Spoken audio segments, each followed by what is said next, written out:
And welcome. देखिए, India से जो आर्मी चीफ थे नरवाने और हमारे फॉरेन सेक्रेटरी विदेश सचिव जो थे हर्षवर्धन श्रृंगला, वो 2 दिन की विज़िट पर ऑफिशियल विज़िट पर थे म्यांमार की। वो कंक्लूड हो चुकी है। तो इस वीडियो में आपको उन्होंने जो मेजर इश्यूज डिस्कस किए गए हैं जो इंडिया के और म्यांमार के बीच में, वो आपको जानने को मिलेगा। प्लस जो प्रोजेक्ट्स वहाँ पर चल रहे हैं, इंडिया ने जो इन्वेस्टमेंट किया है और म्यांमार इंडिया को कैसे हेल्प कर रहा है नॉर्थ ईस्ट के लिए, और इंडिया म्यांमार को कैसे हेल्प कर रहा है, तो ये सब आपको इस वीडियो में जानने को मिलेगा। तो आइए शुरू करते हैं। और ये टॉपिक जो है इंडिया एंड इट्स नेबरहुड में आ रहा है यूपीएससी जीएस पेपर 2 और 3 के लिए। जैसा कि मैंने कहा, उनका 2 दिन का विजिट आर्मी चीफ का और फॉरेन सेक्रेटरी का कंक्लूड हो चुका है। तो जो मेजर इशू डिस्कस किए गए हैं, पहले हम लोग उस पर बात कर लेते हैं। देखिए, हेल्थ और पैंडेमिक के अगर सेक्टर में अगर आप देखें तो इंडिया का जो मेडिकल और ड्रग डिप्लोमेसी है, उसके अंदर इंडिया ने 3,000 पैकेज का वायल्स ऑफ एंटीवायरल रेमडेसिविर हमने उनको डिलीवर किया है। 3,000 रेमडेसिविर हमने उनको डिलीवर किया है, जी हाँ। प्लस जो इंडिया ने ऐसी इच्छा भी जताई है कि हम आपको म्यांमार को प्रायोरिटी देंगे, कोविड-19 की वैक्सीन हम आपके साथ शेयर करेंगे जब अवेलेबल होगी। ये देखिए, जो 3,000 वायल्स रेमडेसिविर जो डिलीवर किया है इंडिया ने म्यांमार को, इंडिया के आर्मी चीफ नरवाने और ये फॉरेन सेक्रेटरी हर्षवर्धन श्रृंगला हैं, और ये वहाँ से म्यांमार की स्टेट काउंसलर आंग सान सू की। अब आते हैं इंफ्रास्ट्रक्चर के ऊपर। देखिए, इंडिया ने जो है रिसेंटली अच्छा इन्वेस्टमेंट किया है म्यांमार के इंफ्रास्ट्रक्चर में। इंडिया म्यांमार के लिए। और जो ऐसा देखिए, सितवे पोर्ट जो कि म्यांमार के रखाइन स्टेट में है, उसका ऑपरेशनलाइजेशन मार्च 2021 में से शुरू हो जाएगा। और दोनों साइड ने जो इस मेजर प्रोजेक्ट के ऊपर डिस्कस किया, उन दोनों में जो थे वो थे, एक तो इंडिया म्यांमार थाईलैंड का एक ट्राइलेटरल हाईवे जो बनाया जा रहा है वो, प्लस कालाधन मल्टी मॉडल ट्रांसपोर्ट प्रोजेक्ट। देखिए, ये बहुत ही इंडियन डिप्लोमेसी और इंडियन पॉलिटिक्स और इंडिया की इंटीग्रिटी के लिए बहुत ही बड़ा प्रोजेक्ट है, कालाधन मल्टी मॉडल ट्रांसपोर्ट प्रोजेक्ट। ये प्रोजेक्ट जो है दरअसल कोलकाता को लिंक करेगा सितवे से। कलकत्ता इंडिया को लिंक करेगा सितवे, जो कि म्यांमार में है, और म्यांमार की कालाधन रिवर के थ्रू हम इंडिया के नॉर्थ ईस्ट में जा सकते हैं। ये एक और वे होगा। ये देखिए, वेस्ट बंगाल, अभी हम नॉर्थ ईस्ट का लैंड रीजन से हम सिर्फ एक ही तरीके से जा सकते हैं, जो हम इंडिया और नॉर्थ ईस्ट एक साथ हैं, वो एक चिकन नेक के थ्रू, सिलीगुड़ी कॉरिडोर, उसको चिकन नेक भी कहा जाता है, आप समझते होंगे, सुना होगा आपने। ये देखिए, ये वेस्ट बंगाल कोलकाता से होते हुए सी रूट यहाँ पर ये सितवे म्यांमार में आता है, फिर रिवर कालाधन से जा कर के आगे नॉर्थ ईस्ट इंडिया में मिल जा रहा है। और जो सिक्योरिटी इशूज़ के ऊपर डिस्कशन हुआ है, वो देखिए, इंडिया में जो कुछ अलगाववादी ग्रुप हैं नॉर्थ ईस्ट में जो डिस्टर्बेंस करते हैं, वो म्यांमार में पनाह ले रखी है उन्होंने। दरअसल ये हैं यूएनएलएफ और एनडीएफबी से, यूनाइटेड नेशनल लिबरेशन फ्रंट और national democratic front of Bodoland. और मई 2020 में म्यांमार ने इंडिया के कुछ विद्रोही जो थे 22 कैडरे, उन्होंने हमें हैंड ओवर किए थे, कि जो उन्होंने पकड़े थे अपने लैंड में। अब इंडिया म्यांमार को कैसे पॉलिटिकल स्टेबिलिटी में हेल्प कर रहा है वो भी देख लीजिए। देखिए, रिसेंटली म्यांमार ने कंडक्ट किया 4th meeting 21st century Panglong peace conference Nay Pyi ताओ में।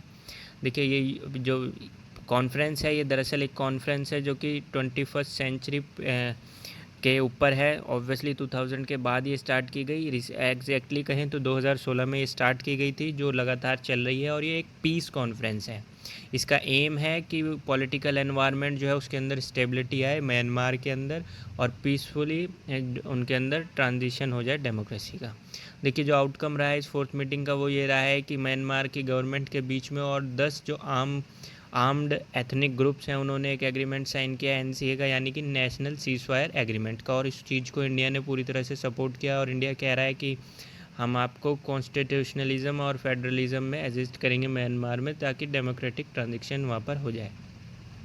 देखिए, लाइजन ऑफिस जो इंडिया ने एक बनाया है म्यांमार के अंदर, उसका फॉर्मल इनॉग्रेशन हो गया है। प्लस इंडिया ने ये भी कहा है कि हम एक एम्बेसी जो है वहाँ की नई कैपिटल नई पई ताओ में इस्टेब्लिश करेंगे। इंडिया का जो एम्बेसी था वो दरअसल यंगून में था, वो उनकी पिछली कैपिटल है। अब उनकी नई कैपिटल जो है वो नई पई तो है, तो इंडिया ने कहा है हम वहाँ पर भी एक एम्बेसी इस्टेब्लिश कर देंगे। अब देखिए यहाँ पर एक जेस्चर आता है, क्योंकि इंडिया और म्यांमार लगभग काफ़ी समय से हम लोग बॉन्ड में हैं, प्लस इंडिपेंडेंस से पहले एक टाइम पे इंडिया और बर्मा था, तब म्यांमार नहीं था। म्यांमार उसका बाद में नाम रखा गया, तो बर्मा और इंडिया लगभग एक ही थे और ब्रिटिश उसको रूल कर रहा था। तो आपने सुना होगा काला पानी वगैरह वगैरह, वो कई बार स्वतंत्रता सेनानियों को भेजता था। तो यहाँ पे बाल गंगाधर तिलक जहाँ पर मंडले जेल में रहे थे, उसका उन्होंने काफ़ी डेवलप किया है। तो उसको लेकर के एक जेस्चर भी दिखाया है दोनों की, इंडिया और म्यांमार की रिलेशनशिप में।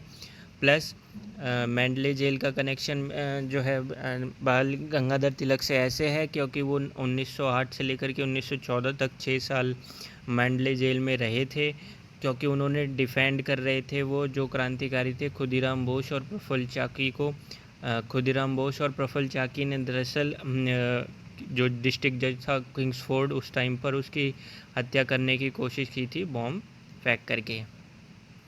देखिए अभी इंडिया ने 1.2 बिलियन यूएस डॉलर का इन्वेस्टमेंट किया है, एक हैवी इन्वेस्टमेंट जो है म्यांमार को दिया है। ये इंडिया का हाईएस्ट इंडियन इन्वेस्टमेंट है किसी कंट्री में जो कि साउथ ईस्ट एशिया में। साउथ एशिया से बाहर तो काफ़ी किया है, लेकिन साउथ एशिया में ये सबसे ज़्यादा इन्वेस्टमेंट है इंडिया का। और टोटल नंबर में देखें तो जो डेवलपमेंट कोऑपरेशन और म्यांमार और इंडिया के बीच में हो गया है इंडिया ने अराउंड 1.4 बिलियन यूएस डॉलर कर दिया है। अभी आप एनर्जी, एक पोर्ट के लिए भी इंडिया ने जो है अराउंड 120 मिलियन यूएस डॉलर जो है वो दिया है, जिससे कि वो शवे ऑयल और गैस प्रोजेक्ट बना सकें। अगर आप देखें ना तो इंडिया और म्यांमार का बहुत ही लंबा रिलेशनशिप रहा है। दरअसल एक ही था इंडिया और दोनों म्यांमार। तो अब जब ब्रिटिश आए तो ब्रिटिश ने उसको अनेक्स किया, प्लस एक टाइम पे अलग कर दिया, तो उस वजह से हम लोग बढ़ गए। लेकिन कल्चरल रूट और जो हिस्टोरिक रिलेशन है वो हमारे आज भी हैं। और ये इकोनॉमिक, सोशल, पॉलिटिकल टाइज तो अब हुए दोनों की कंट्रीज़ के इंडिपेंडेंस के बाद। वो म्यांमार 1948 में इंडिपेंड हुआ था, तो उसके बाद जो ये पॉलिटिकल, सोशल, इकोनॉमिक टाई बने हैं। उससे पहले तो कल्चरल रिलेशन थे, हिस्टोरिकल रिलेशन थे, प्लस हम जो हमारा Ladakh region, north east region और ईस्टर्न रीजन में बुद्धिज़्म को फॉलो करते हैं, और वो भी एक बुद्धिज़्म कंट्री है, तो एथनिक टाइज भी जो है जुड़े हुए हैं। और अगर आप देखें तो म्यांमार इम्पॉर्टेंट इसीलिए क्योंकि वो दो इम्पॉर्टेंट ग्रुप का एशिया में मेंबर है। एक तो आशियान के अंदर 10 कंट्री है। आशियान है association of South East Asian nation, plus BIMSTEC क्या है, Bay of Bengal initiative for multi sectoral technical and economic corporation. अब अगर आप देखें तो म्यांमार में जो हमारी मदद कर रहा है, म्यांमार अपना सितवे पोर्ट और अपनी कालाधन रिवर दे करके, रिवर का रूट दे करके, जिससे कि इंडिया का और नॉर्थ ईस्ट इंडिया जो एक ही सिर्फ सिलीगुड़ी कॉरिडोर से जुड़ता है, जिसको चिकन नेट कहा जाता है। तो हम लोग उसके अलावा भी एक ऑप्शन हमारे पास हो जाएगा नॉर्थ ईस्ट इंडिया से जुड़ने का, तो ये भी एक बहुत बड़ी बात है। प्लस जो उनके प्रेसिडेंट आए थे यू विन मिन्स इंडिया को विज़िट करने के लिए, उस टाइम पे हमने 10 एग्रीमेंट साइन किए थे इंडिया और म्यांमार ने सोशियो इकोनॉमिक डेवलपमेंट की म्यांमार को लेकर के, वो भी एक प्लस पॉइंट था। अब अगर आप देखिए चाइना भी इन म्यांमार में हैवली इन्वेस्ट कर रहा है और बहुत सारे प्रोजेक्ट थे। प्लस लेकिन जब म्यांमार ने ये देखा ना कि वो स्टेट में देखिए इंडिया के साथ कितना फ्रिक्शन पैदा कर रहा है, कितनी टेंशन राइज है, और नेपाल में देखिए उसने हैवली इन्वेस्ट कर करके उसकी टेरिटरी को वो कहता है कि अपना है, और उनको कभी भी मतलब उनकी पॉलिटिक्स में भी बहुत ज़्यादा टांग अड़ाता है। तो इस चीज़ को देख करके म्यांमार ने अपने हाथ पीछे खींच लिए चाइना के साथ में, और बहुत सारे प्रोजेक्ट जो थे उनमें से कुछ बड़ा भाग इससे जो थे प्रोजेक्ट का वो अप्रूव ही नहीं किया।